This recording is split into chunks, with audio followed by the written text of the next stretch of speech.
नमस्कार प्रिय विद्यार्थियों, आप सभी का मेरे YouTube चैनल रीडमा स्टडी पॉइंट में स्वागत है। आज के इस वीडियो में आपके गणित विषय की प्रश्नावली 2 जिसका नाम है वास्तविक संख्याएं, उसके बारे में अध्ययन करेंगे। तो आइए चलते हैं प्रश्नावली 2 पे।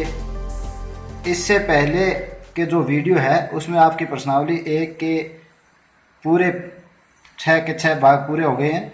तो उसमें से उन सभी के जो लिंक है पिछले वीडियो के मैं इस वीडियो की डिस्क्रिप्शन में डाल दूंगा, तो आप वहां से वो वीडियो देख सकते हैं। तो आइए शुरू करते हैं प्रश्नावली 2 वास्तविक संख्याएं। इसमें सबसे आपके जो इम्पोर्टेंट है वो है यूक्लिड विभाजन प्रेमिका। तो आइए जाने यूक्लिड विभाजन प्रेमिका क्या है। ये यूक्लिड एक वैज्ञानिक का नाम है जो कि ग्रीक दार्शनिक थे, जिन्होंने गणित के अंदर कुछ महत्वपूर्ण सिद्धांत दिए थे। उन्हीं के नाम पर इस प्रेमिका का नाम भी यूक्लिड विभाजन प्रेमिका रखा है। उन्होंने ज्यामिति और संख्या सिद्धांत के बारे में भी बताया था। और यहाँ जो वास्तविक संख्याओं को भागफल किस प्रकार दिया जाता है, इस बारे में भी इन्होंने, जो यूक्लिड ग्रीक वैज्ञानिक थे, इन्होंने सिद्धांत दिए थे और उसी का नाम है यूक्लिड विभाजन प्रेमिका। तो ये क्या है इसको देखते हैं। उससे पहले इस प्रेमिका का एक बार कथन पढ़ लेते हैं, फिर आपको इसको उदाहरण के द्वारा आपको ये क्लियर कर देता हूं। तो देखिए, यूक्लिड विभाजन प्रेमिका के अनुसार दो दिए गए धनात्मक पूर्णांक a व b के लिए जहां a b से बड़ा होना चाहिए, उन a और b के लिए दो अन्य पूर्णांक q और r इस प्रकार विद्यमान होते हैं कि धनात्मक पूर्णांक b और पूर्णांक q का गुणा कर उसमें r जोड़ने पर धनात्मक पूर्णांक a के बराबर मान प्राप्त होता है। अर्थात ये प्रेमिका क्या है कि a बराबर b गुणा q प्लस r। इसी जो प्रेमिका है या एल्गोरिथम है, इसी का नाम है यूक्लिड विभाजन प्रेमिका। यहाँ पर कुछ शर्तें हैं कि जो a धनात्मक पूर्णांक है वो b से बड़ा होना चाहिए, और जब भी अपने कोई भी दो धनात्मक पूर्णांक लेंगे a और b, उनके साथ हमेशा दो अन्य पूर्णांक भी हमेशा मौजूद रहते हैं। हर समय उनके पास हमेशा दो अन्य पूर्णांक मौजूद रहेंगे, वो है q और r, और इनके मध्य इस तरह से संबंध होता है। यहाँ पे आपको ये ध्यान देना है कि जो r है उसका मान या तो 0 के बराबर हो सकता है या 0 से बड़ा हो सकता है। यहाँ अलग से लिखा है, या 0 के बराबर हो सकता है, 0 से बड़ा हो सकता है r का मान। और जो b है, अपना जो दो धनात्मक पूर्णांक लिए थे a और b से छोटा होगा। b से क्या होगा? छोटा होगा। तो सीधे सीधे क्या कह सकते हैं कि r का मान कहां से कहां होगा? 0 से लेकर b जो अपना पूर्णांक है उससे कम इसका मान होता है। इसको एक उदाहरण के द्वारा अपने समझते हैं। तो चलिए मान लेते हैं कि दो धनात्मक पूर्णांक अपने a तो ले लेते हैं 20 और b ले लेते हैं 3। ये अपने कोई भी दो धनात्मक पूर्णांक ले लिए। अब इस प्रेमिका है क्या, इसको समझाने के लिए इन 20 के अंदर बड़ी जो पूर्णांक है उनके अंदर छोटे पूर्णांक का भाग देते हैं अपने। तो 20 के अंदर भाग दिया, क्योंकि ये जो प्रेमिका है वो पूर्णांकों के भागफल पर ही आधारित है। पूर्णांकों के भागफल पर ये सिद्धांत दिया हुआ है। तो यहाँ 3 का भाग देंगे तो कितनी बार गया? 6 बार। कितना आया? 18। बच्चे कितने? 2। तो यहाँ देखिए, इस जो प्रेमिका में a, b, q और r है क्या, ये समझाने के लिए ये उदाहरण लिया है। तो यहाँ देखिए, जिसके अंदर भाग देते हैं, मैं कलर अलग यूज कर लेता हूँ, जिसके अंदर भाग देते हैं इनकी भाज्य है वो क्या है? a। वो एक धनात्मक पूर्णांक a लिया है आपने, यहाँ पे देखिए। और दूसरा जो जिससे भाग देते हैं, जिसको अपने भाजक कहते हैं, वो धनात्मक पूर्णांक क्या है? b। तो ये प्रेमिका यही है कि जब भी दो धनात्मक पूर्णांकों को के लिए जब भी दो धनात्मक पूर्णांक लेंगे अपने, तो उनके साथ दो अन्य पूर्णांक भी मौजूद होंगे। वो कौन से अन्य पूर्णांक है? यहाँ जो ये भागफल आया है, ये पूर्णांक क्या है? Q। ये पूर्णांक क्या है? Q। और जो ये शेषफल आया है, ये पूर्णांक क्या है? R। अपने यहाँ R की बात कर रहे थे कि R जो हमेशा किससे छोटा होता है? इस भाजक से छोटा होता है, क्योंकि भाग में जो शेषफल होता है वो हमेशा किससे छोटा होता है? भाजक से छोटा होता है। उसे ही अपने क्या बोलते हैं? शेषफल बोलते हैं। और इसका मान 0 से छोटा नहीं हो सकता, और 0 और इससे कम इसका मान रहेगा। तो यहाँ आपको क्लियर हो गया होगा कि ये जो धनात्मक पूर्णांक अपने लिए है वो जैसे A और B और Q और R, इस प्रमेयिका में ये जो A B Q R है, ये है क्या? ये असल में A भाज्य है, B भाजक है, और Q उसका भागफल है, और R उसका शेषफल है। तो इसी जो यूक्लिड वैज्ञानिक थे उन्होंने रियल नंबर्स के भागफल पर प्रयोग करके ये यूक्लिड प्रमेयिका दी है। तो मेरे हिसाब से आपको ये प्रमेयिका समझ में आई होगी। एक बार इसको फिर रिपीट कर लेते हैं कि यूक्लिड विभाजन प्रमेयिका है क्या। यहाँ देखना, आप सिर्फ इस प्रमेयिका के अंदर देखना, आवाज को मैच करते हुए कि यूक्लिड विभाजन प्रमेयिका के अनुसार यदि कोई दो धनात्मक पूर्णांक लें जिसमें A का मान ज्यादा होना चाहिए, यानी कि एक धनात्मक पूर्णांक बड़ा हो दूसरे से, तब उनके साथ दो अन्य पूर्णांक भी उपस्थित होंगे या मौजूद होंगे। जब भी दो पूर्णांकों को लिया जाता है, धनात्मक पूर्णांकों को, तो उनके साथ हर समय दो अन्य पूर्णांक मौजूद होंगे। वो किस तरह से होंगे? वो इस प्रमेयिका के अनुसार होंगे, इस संबंध के अनुसार होंगे। और वो संबंध क्या है? A बराबर B गुणा Q प्लस R। अभी भागफल वाले तरीके से समझाया, उसमें आप ऐसे याद रख सकते हो। तो भाज्य बराबर भाजक गुणा भागफल प्लस शेषफल।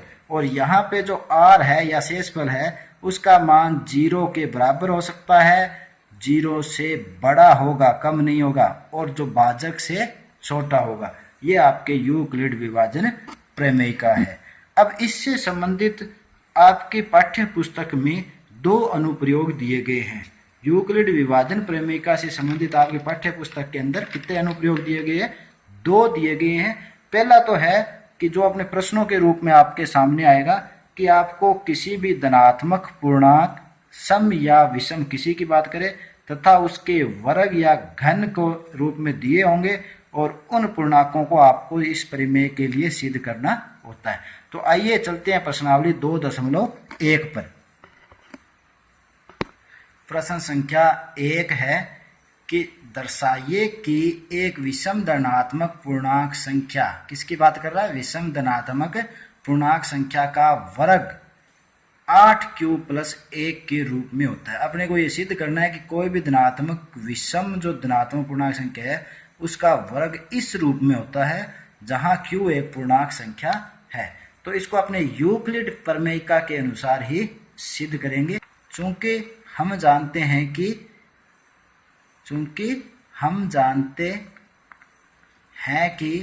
यूक्लिड विभाजन प्रमेयिका में क्या पढ़ा था अभी अपने, कि यूक्लिड विभाजन प्रमेयिका के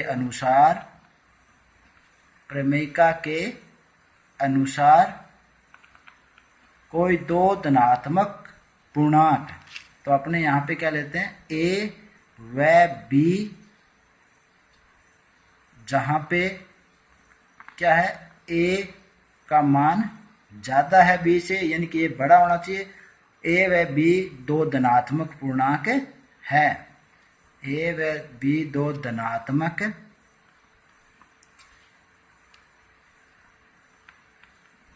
पूर्णांक दिए गए हो। यूक्लिड प्रमेयिका ये कहती कि अगर दो धनात्मक पूर्णांक आपको दिए गए हो तो उनके साथ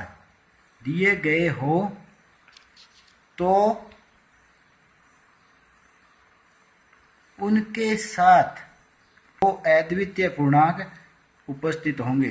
दो अद्वितीय पूर्णांक यहाँ पे अपने ले लेते हैं M व R। इस प्रकार m और r इस प्रकार विद्यमान होंगे,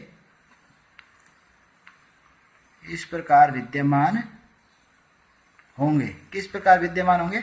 यूक्लिड प्रमेयिका के अनुसार कि जैसे a बराबर b, अपना दूसरा पूर्णांक क्या लिया है m प्लस r। ये क्या है? यूक्लिड विभाजन प्रमेयिका है कि a और b के लिए जो दो पूर्णांक है, अद्वितीय पूर्णांक है, वो इस तरह से यहाँ पे विद्यमान होंगे। और यहाँ r का भी पता होना चाहिए कि जो r है वो 0 से बराबर और 0 से बड़ा होता है, परंतु b से क्या होगा? छोटा होगा। b से क्या होगा?